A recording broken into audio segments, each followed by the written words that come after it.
need the Russians to use, and that's it. It's not a big difference. Okay, I can do that.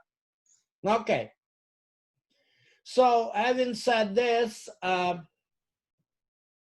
we were talking, I promised that I will be doing some studies on the book of Revelation.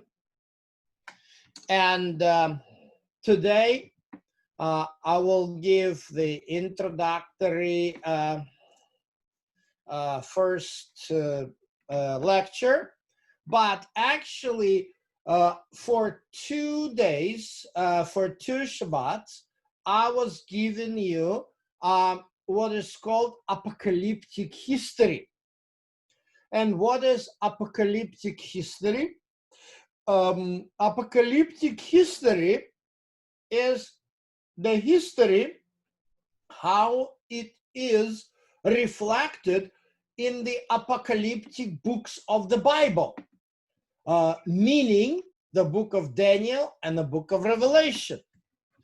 And actually studying the apocalyptic history, let me show you what it is here on this screen. I have to kind of juggle between 2 screens. Here.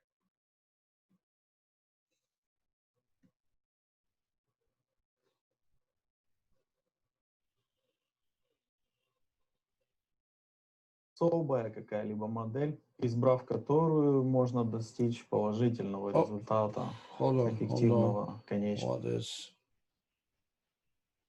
that going on? All right. So today I was showing in my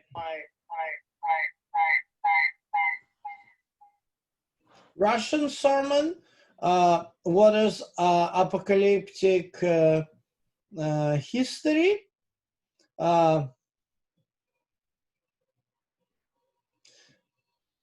Here is my drawing, which I will, hold on.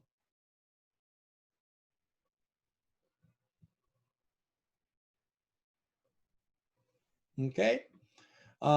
Here is my drawing that I have done in Russian, but I will quickly explain to you.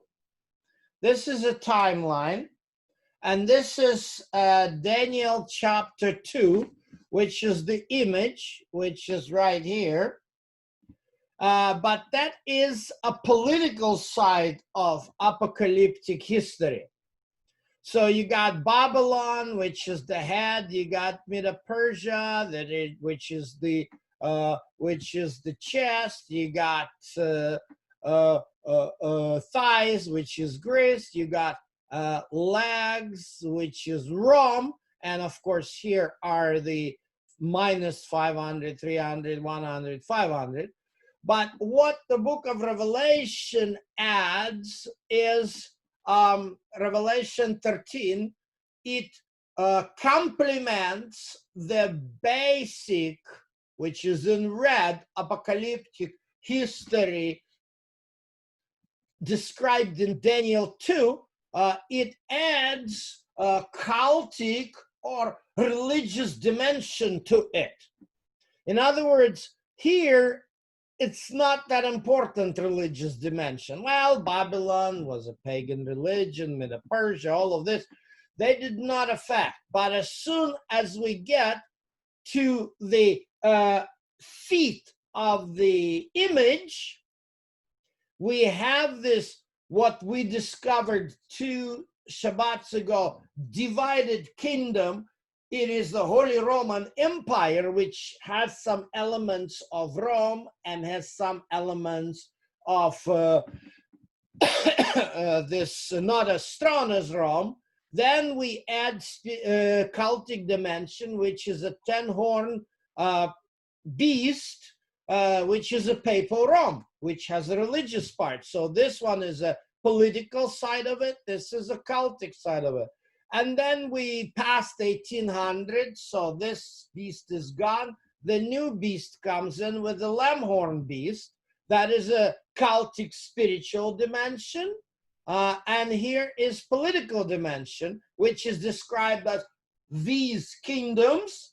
So the empires of the colonial empires of 19th century that fall off one by one, with basically United States